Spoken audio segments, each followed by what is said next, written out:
welcome to Literally Books, the podcast. My name is Magda. And I'm Lindsay. And today we're going to have a Mother Day special. We're going to be discussing the best and worst moms in literary fiction or nonfiction as well. Let's dive into the trauma. Oh, but before we get started, what have you been reading? I am on a reading hot streak right now. Ooh, okay. And I'm sorry, I'm going to try not to drone on too long about these things. I finished The Lost Bookshop by Evie Woods. I'm not nervous about this. This was on our $25 book challenge. It was one of the books that Magda got for me. And context, I fully love this book and I am so nervous about it. And I know you posted something the other day that was like when you give a friend a 5-star read and watch them read it. And I was like, oh my God.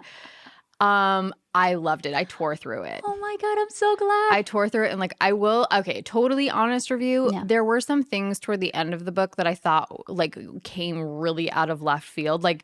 She does fully marry a Nazi, and it was a little tough for me to get over that. I'm like, you could have made him not a Nazi. And they explained it away by being like, well, you get conscripted in the German army. There's really nothing you can do about it. But I was like, right, but now I have to sit with the fact that he's a fucking Nazi at the end. I might have forgotten about that piece. I might have just brushed through that really quick because I don't remember that. But yeah. that's yeah. a bummer. Oh, yeah. But I was here for the magical realism of this story. I loved so much about it. But that was the one thing that I was like, that's a little tough. But there are imperfections. I don't think he was, I don't want to go down this path. I finished A Great Big Beautiful Life by Emily Henry, which we're doing an upcoming. Yeah, we did an upcoming episode on. I'm not going to tell you how I felt about it. We'll talk about it in the episode. Don't. Yeah. Mm-hmm. And then I am currently reading Song of Achilles by Madeline Miller. I just got this book on my Libro FM. So that's how I'm listening to it too. I got it you got it on the sale. Yeah, for like $3. Yeah. Whoo, girl. Okay. I'm excited. Whoo, girl. The best thing I could describe it as is erotic. Oh, okay. I was not expecting that. Yeah. Oh, okay. Yes. Okay, please don't tell me anymore. I'll probably start reading this in a week or 2 weeks or so I'll catch up later. It's a quick listen. I'm flying through it as well, okay. But I was like, I was sweating a little bit in a few portions. Yes. Okay. Very interesting. Uh-huh. Okay. Yeah. Okay. Anyway, what are you reading? So I finished 3 books this past week as well. I finished Business Casual by B.K. Borison. Oh yeah. Yeah. So it's part of the Love Light series, which I didn't realize it was part of a series, but she does such a good job at catching up the reader on what's going on with the story. So I don't really think you need to read any of the other books. The reason why I saw this is because I think I saw it it was all everywhere when we went to our half price books, and I'm like, I kind of want to check it out. And I loved First Time Color from her. I know you did. Loved it. This is not it. It's a nice, cute, easy read type of book, but it just didn't kind of hit me the way that I wanted to. This story follows Nora, who is a business owner and is trying to open up her own shop, tattoo shop in this small town. And then he follows Charlie, who is kind of moonlighting as a farmer. In the town for what a does little that bit. mean?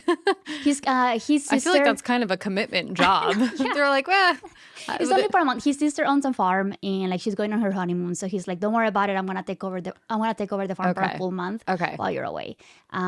She doesn't want a relationship. She just kind of wants it as a friends with benefits type of thing. But obviously they kind of fall in love.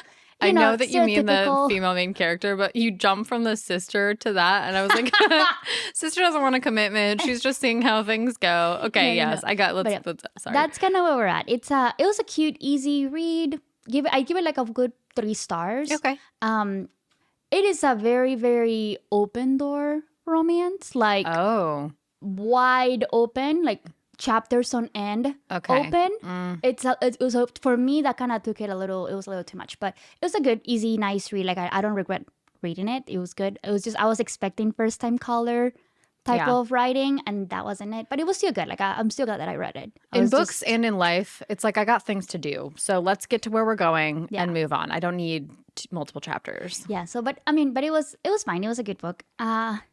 This next one, this may be a life-changing book for me. Wow. So it's my very first. I read Maya Angelou for the very first time in my life. Yeah. And it's a book called Letter to My Daughter. Have you read this yet? No, I don't think so. It was released in 2009, and it's pretty much, I don't know if you know that. I'm sure you know this. I had never read her in my life, which I am shocked by. Not even this. I Know Why the Caged Bird Sings? No. Okay. And I know that was a Pulitzer Prize nominated book.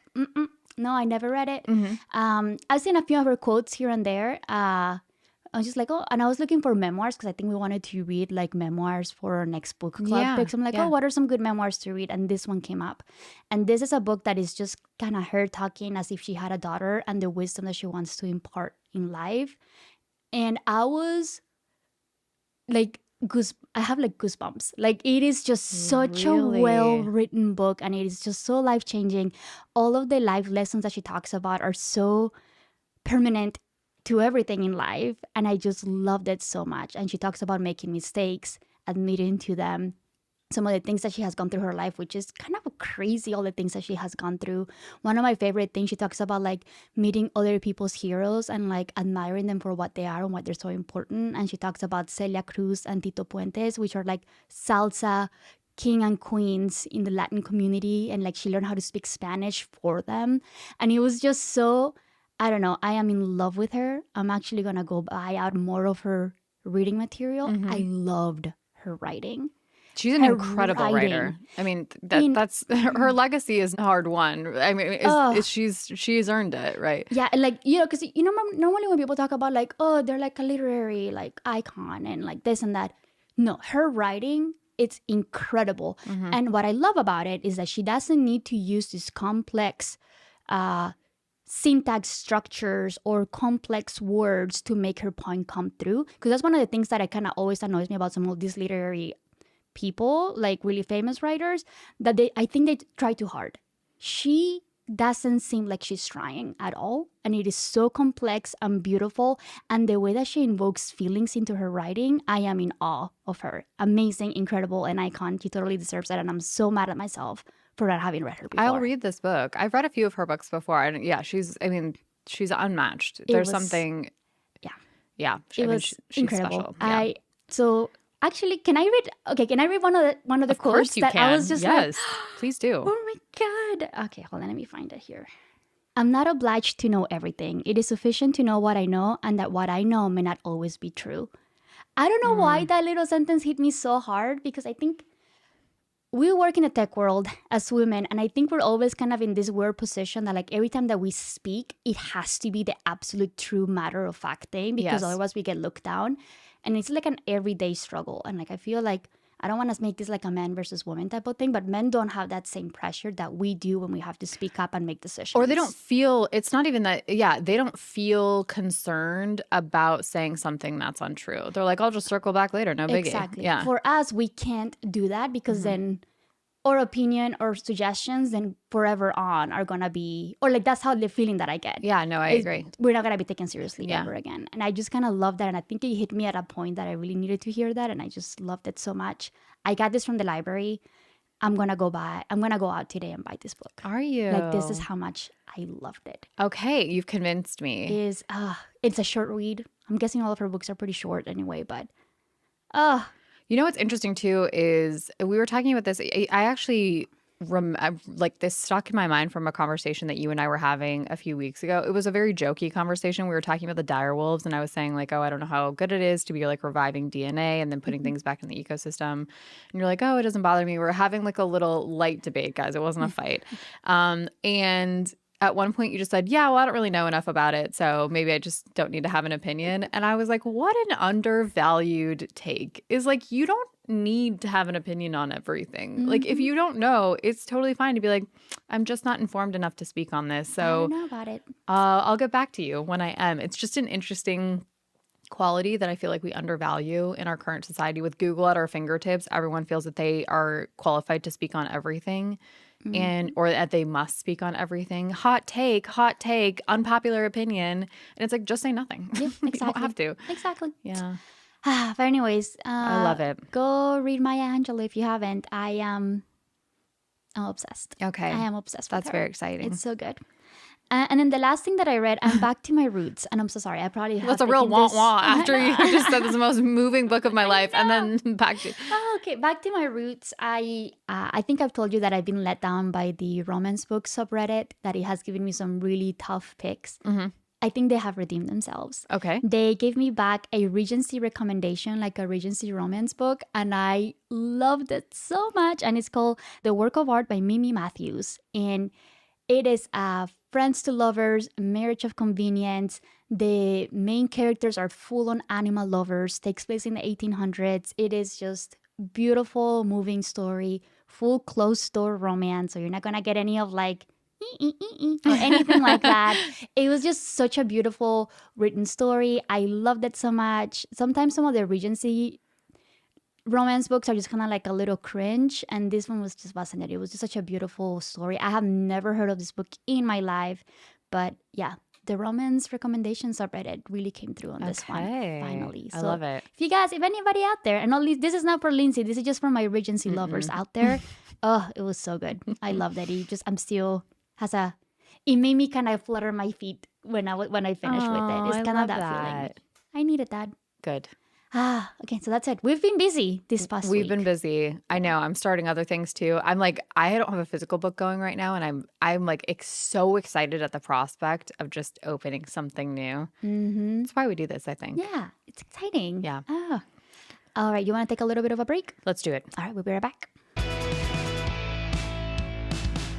Welcome back. We are going to get into our primary discussion for this week, which is literary moms, the best, the worst. This is in honor of Mother's Day. I think we're going to start on the sad end, the low end, the misunderstood, the bad, the super lacking mothers of literature. Magda, do you want to get us started?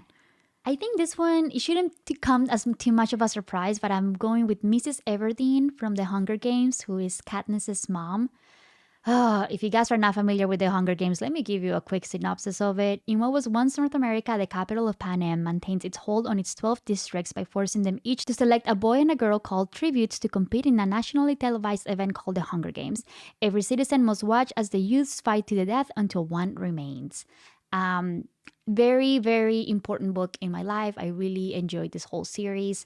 But Mrs. Everdeen, once her husband and her dad dies, like she just let them to pretty much almost starve. It was pretty much up to Katniss to be able to make her family survive, and that's how she started like hunting illegally, trying to get some food, trying to make some friends in her district to kind of get some bread, because her mom just pretty much gave up in life, and she had these two young daughters that had to fend for herself. It was obviously important for Katniss's character to develop, so it's a crucial part of her story.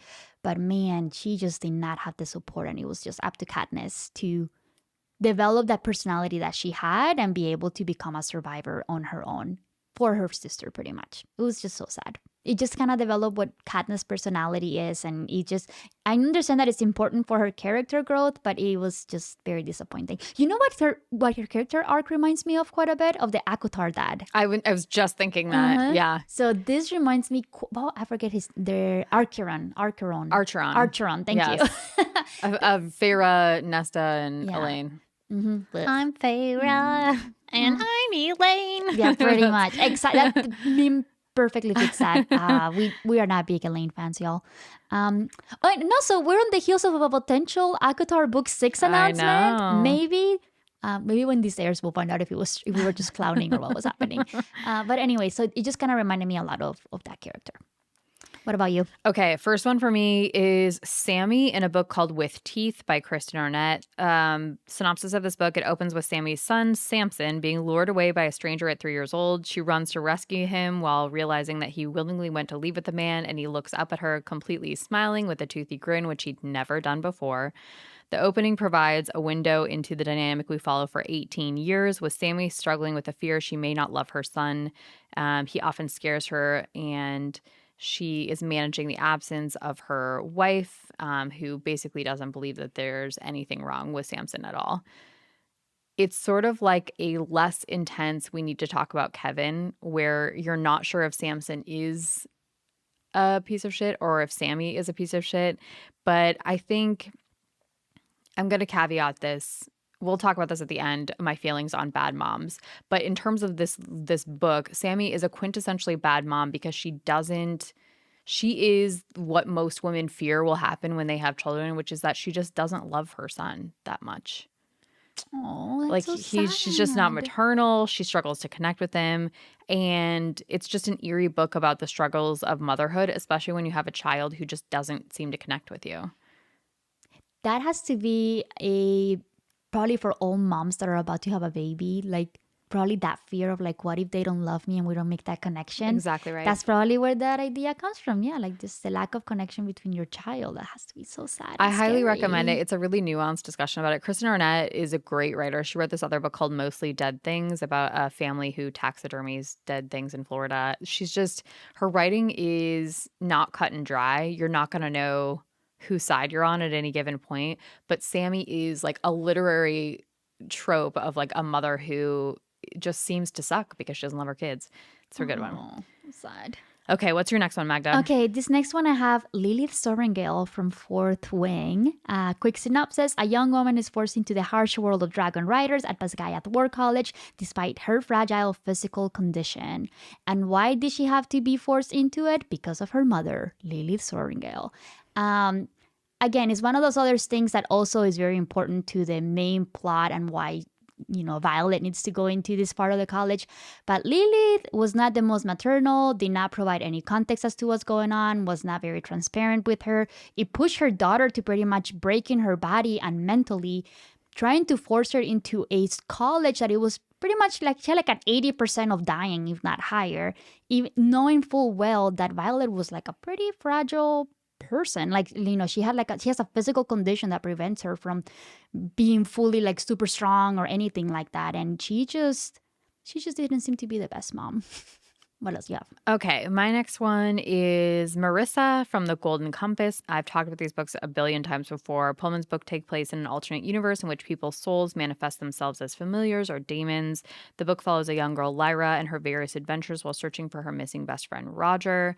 It talks a lot about the nature of religion and what constitutes a soul. It's a multiverse. I love these freaking books. Okay, here's why I think she's problematic. She doesn't reveal to Lyra immediately that she is her mom. So, like, in terms of motherhood, she is the pinnacle of what we hate about mothers, which she is a mother who leaves. She chooses her career over having Lyra because basically in this world, she's sort of having to choose between autonomy in her career or having a family, and she chooses having autonomy in her career.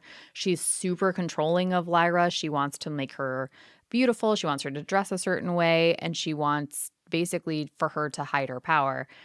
She's just a toughie. She's just like one of those moms that she didn't want to have a child. Probably you kind of have to, and the child just becomes an accessory to her and like a prop. It sounds Well, to me she's like not that. an accessory in that it's not. She doesn't even acknowledge that Lyra's her child at that point. So she's like a ward. Ooh. Yeah. Yeah, that's It's not tough. great. Mm-hmm. Okay, and then my last one that I have. This one is kind of an interesting one because it comes from a memoir. And it's Deborah McCurdy from I'm Glad My Mom Died. It's a memoir by Janet McCurdy, a former child star who struggles as a child actor, and she is most well known from iCarly and Sam and Cat. I freaking loved this book so much, and I think I might have read this at your recommendation. But as you can already see from the title of the book, it's called I'm Glad My Mom Died, and it just kind of goes into Deborah McCurdy and the way that she manipulated Janet, I don't know how to pronounce it. Jeanette, yeah, you're right. When she was little into becoming a child actor, and the amount of control, emotional, physical abuse that she imparted into her daughter is insane. From food control, from just emotional manipulation because she did have cancer, and kind of trying to use her sickness to kind of make her daughter do whatever she wanted to. It was just so sad. This developed in Janet quite a bit of food disorder issues, alcohol dependencies, things like that. And she pretty much makes it sound like, once she died, she pretty much had like this weight lifted off of me. And that's how traumatic that relationship was with her mom. It was a really, really sad story, but the way that she describes the relationship in the book, it's so well done. You can tell that this girl has gone through a ton of therapy and has been able to process a lot of this, which I really loved. But yeah, I still think about that story randomly, about the type of weird shit that this lady did to her daughter. It was just so sad. Okay, my very last one is Miss Havisham in Great Expectations, a non-traditional mother, technically a grandmother. Synopsis: Great Expectations follows Pip, an orphan, as he looks back at his life. He has a mysterious relationship with a very wealthy woman named Miss Havisham, whose granddaughter's name is Estelle. They play together as children. She raises Estelle to be super cold and aloof while encouraging her relationship with Pip in the name of revenge, effectively ruining both Estelle and Pip's lives as they try and navigate this sort of growing affection that they have with each other and this like emotional manipulation that Miss Havisham puts on. Toward the end of the book, you find out this is basically because Miss Havisham was left at the altar, and so she hates men, as a lot of people would, and she's using Estelle as like a prop to enact her revenge on other young men. It is a perfect story about generational trauma and the ways in which you inflict your pain through your children, and she comes to regret it in the book. I haven't read this book. It's been a hot minute. I think I read it in 10th grade. But I think that is one of the things that I remember from the ending, that it was just, I felt so sad and deflated because, yeah, she came to regret it, but I feel like it wasn't enough. You know, it's funny because they changed the ending of the book. Originally, what? Estelle and Pip were not supposed to end up together. That's how Dickens originally wrote it. And people were so upset that he actually changed the ending to make it more like they were going to end up together. I didn't know that. After like it was published, or like before, I guess right before, I guess you. Yeah, I think because it was released in like chapters, you know. I didn't know that. Oh, yeah. That's why it's so freaking long, because Dickens got paid by the word and he was releasing them as like weekly fiction. I did not know segments. that. Yeah. I mean, I guess I had to read the whole thing, so maybe my English professor did tell me, and I just like fully ignore that part. Yeah. Okay, interesting. Can I tell you? Okay, I find all of these really tough. Calling mothers bad mothers is weird because, like, I think a good book, I think, like, every single example that we've come up with, I've been like, but they had this thing happen to them that, like, I don't know. I'm really struggling with this segment. I could tell that you did struggle. You were so quiet. Yeah. I think for a lot of the fiction stories that we just kind of called out, it's necessary for the build-up of like our main character, I think. Like having that type of challenge into the thing and not having a nurturing mom that is going to fully be taking care of them. I do disagree with the notion that is like, well, they had trauma, therefore that's why they are bad mothers. I don't feel like that's enough of justification. I think that's unfair to the child. No, you're right. So, however, in like a fiction world, I get it why it's important, because it is going to develop a lot and move the plot along quite a bit and explain a lot of situations. I guess what I wonder is like, okay, this is what I noticed before we get to the fun stuff. When I was looking up like examples of like what was on the internet and like in my bookshelf or stuff, you get so many more examples of bad mothers than good mothers. Like people love to write about the worst mothers in literature. And part of me was like, is this internalized misogyny? Because like Lilith Sorrengail isn't a bad mother in that she doesn't neglect Lilith. Lilith is neglect Violet. Like Violet is taken care of. She clothes her, she feeds her, she gives her an education. She's there consistently. She shows up. She's just not, and that's true of a lot of these characters. Like same with Sammy, same with well, maybe not maybe not some of the other ones. You might have chosen better than I did. But like it's like because they're not affectionate, then we're like, oh, they're a bad mom. I don't know. I struggle with it. I think to me, it is like, I guess it is the affection piece. I think it's not just about the comforts of, and I think you're going to be talking about this in one of your examples of good moms. It's not just about like providing like the bare necessities. It goes beyond that. Like the nurturing part, it is kind of key and it's important to me. And especially having that communication between mother, daughter, mother, son, as to like just understanding where they're coming from on things. To me, that's really important. So yeah, maybe with worse moms is like a really tough thing. Maybe it's complicated mothers. Yeah, yes. Maybe we can call it that. But I still stand by my choices. I think they were pretty... I would have not enjoyed having moms that I would have had to take care of, or they would have been so cold to me that I have no idea what's going on and you're risking my life and I have no idea why you're doing this to me, or moms that are just kind of trying to live their dreams through me. That is a pretty crappy... And passivity, I think, is also a thing. Like when they're like, well, it's not my problem to worry about you. Marissa is like this, where she's like, I don't know. I can't be worrying about what's going on with your life. I got to focus on my life right now. And it's the same with Mrs. Everdeen. Like she's just sort of like, I don't know, life sucks for me, so you do you. Yeah, don't no, know. you're right. You're right. So- I struggle with this a lot, though. So maybe we don't call them worse moms. I like your idea about complicated moms, but these are moms that for sure I wouldn't want. Moms that are screw up their kids, 1000%. Exactly. Yes. They just infer some trauma, like crazy. No, things you're into exactly that. right. They are imprinting trauma on their offspring. Yeah, exactly. So maybe we just call them that. No, you're right. You're right. But maybe let's finish it out in a really happy note. Who are our most wonderful moms Our warm, in fuzzy the literary moms. fiction world? I can tell you, Magda picked some good ones. I really struggled with this too. This one was kind of hard. I think I have mommy issues. Maybe this is hard for me because I'm like, I don't know. I give a lot of latitude to moms, I guess. I'm like, if they exist and they show up daily, they're good enough for me. Oh, that's It's a funny. low bar.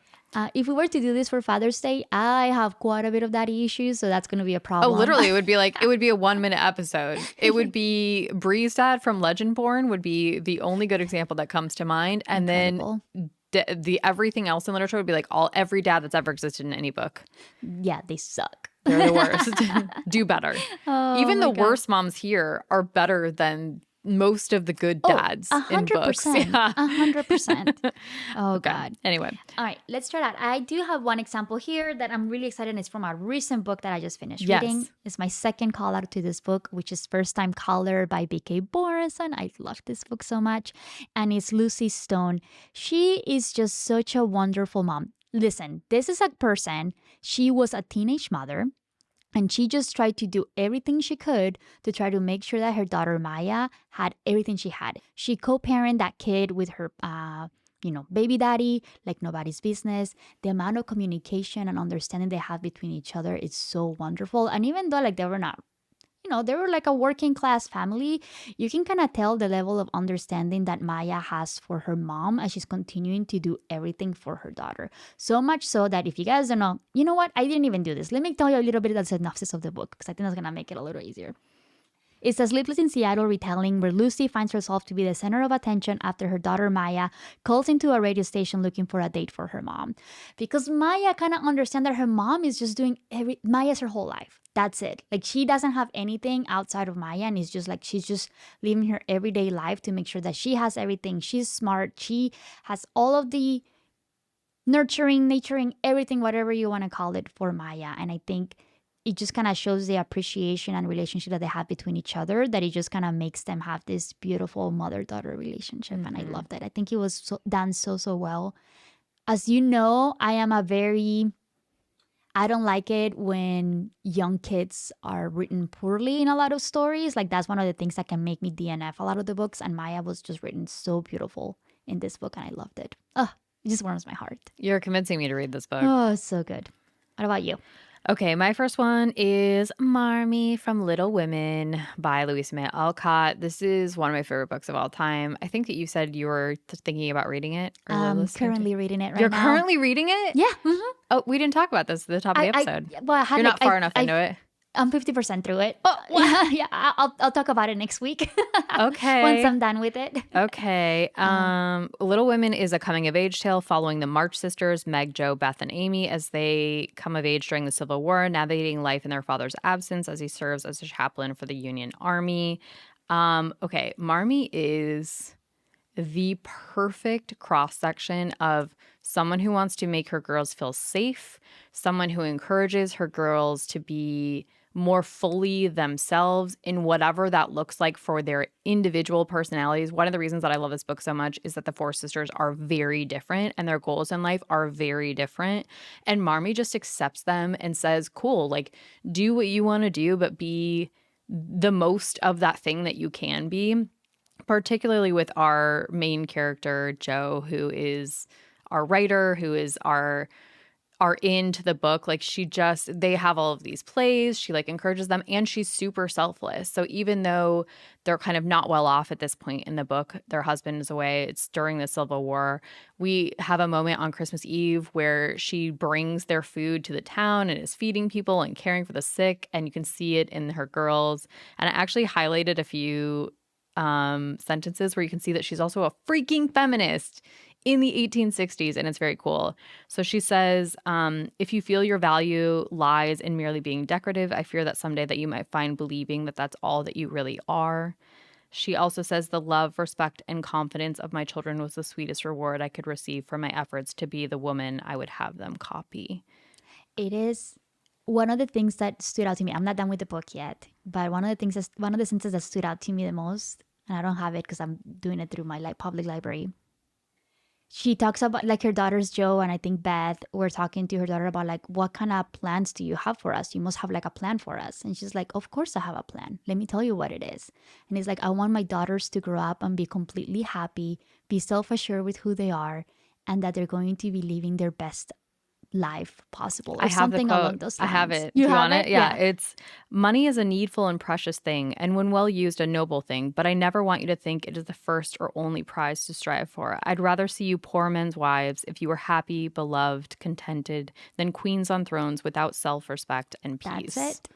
And it was just so beautiful. Like that one, like I still, and I read that like a few days ago, and it's still like I still think about that. Like, here's my plans for you, because the setup for that, and then it's like, oh, I have like this super secret plan that's why I kind of like want you guys in relationship with Lori's family and all that stuff. And it's like it wasn't anything nefarious or anything. It's just like I just want you guys to live your best life, and it was just like, oh, She's so the best. sweet. She's the best. So yeah, I'll give you my full review of The Little Women. Okay, next I'm week. so excited. All right, your next one.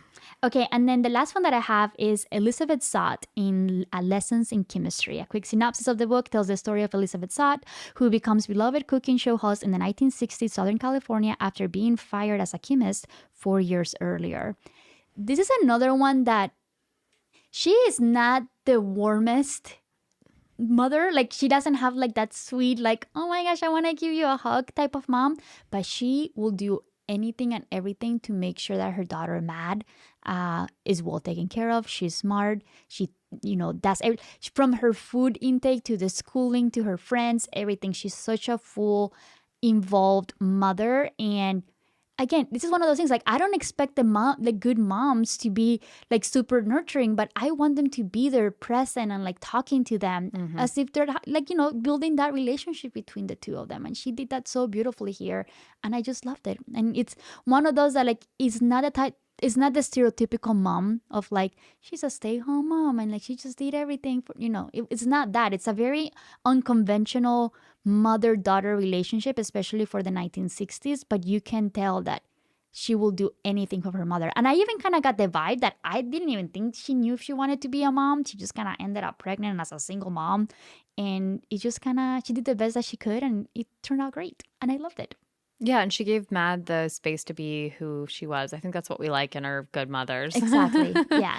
I let them develop into like their own little personality. So I don't know. I just love this. I just love this book so much, and it's a very non-traditional mom-daughter relationship, but it just worked so well for this book. You know what's funny? She also reminds me of the mom in A Wrinkle in Time, who's also a scientist and who kind of like lets her kids run amok, I guess, by standards of like, they're a little bit wild. They're a little bit like more autonomous than you expect, and that independence makes the kids more like they make the kids more fun to read because they are more full people. Yeah, anyway, that's I haven't read that one, but I know that's one of your most what do you call it, influential books? No. Yeah, it is. It's a formative read, I think. A formative read, that's what it is.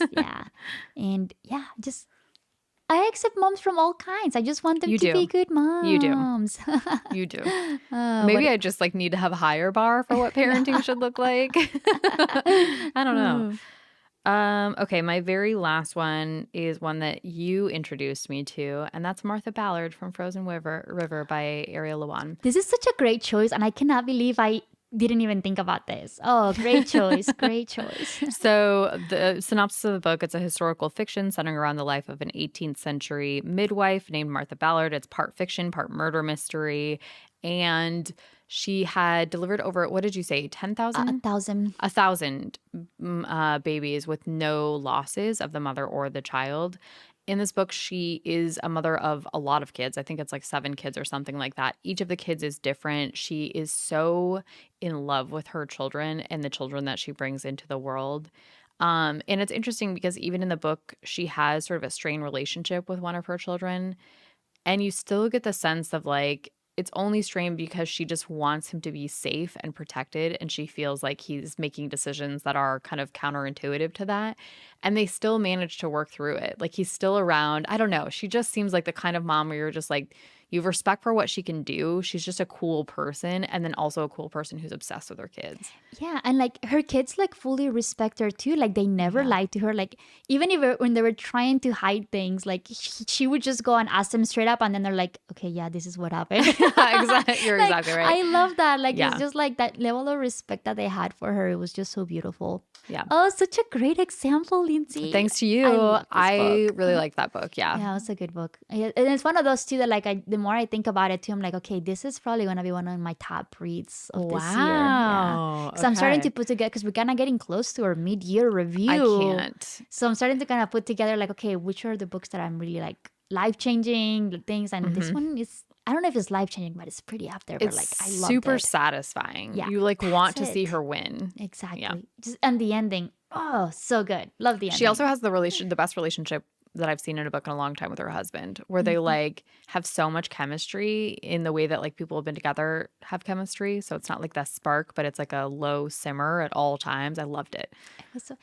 And it was one of those books too that I think you might have mentioned. It's just like I was really worried that the husband was gonna be bad, and he wasn't, and he's just like fully. I would really have thrown that supports book her. across the room. I would have been like, I'm done. I'm burning it. I would have been so mad, but it doesn't. No, it doesn't. It's so good.